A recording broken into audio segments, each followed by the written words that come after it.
প্রিয় দর্শক আসসালামু আলাইকুম। আজকে শেয়ার করব পুরি। তো এখানে পুরির জন্য ডাল সেদ্ধ করে নিয়েছি, মুসুরি ডাল আর শুকনো মরিচ, ধনেপাতা আর পেঁয়াজ টেলে এরকম একটি ভর্তা বানিয়ে নিয়েছি। আর এখানে পুরির জন্য ছোট ছোট লিচি আমি কেটে নিয়েছি, আমি ময়দা দিয়ে তৈরি করেছি। এই যে দেখুন ছোট একটা রুটি বানিয়ে নিয়েছি। রুটির ভিতরে এখন পরিমাণ মতো আমি পুর দিয়ে নেব।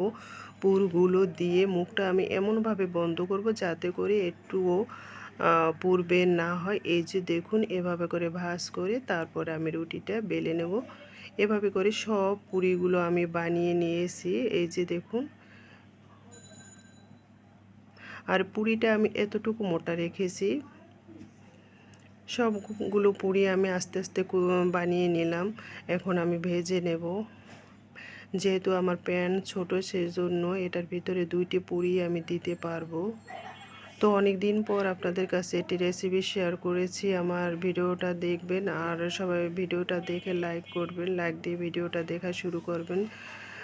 তো পুরিগুলো আমার কেমন বানানো হয়েছে অবশ্যই কমেন্ট করে জানাবেন। আর সবাই ভালো থাকবেন। আজ এ পর্যন্ত, আল্লাহ হাফেজ।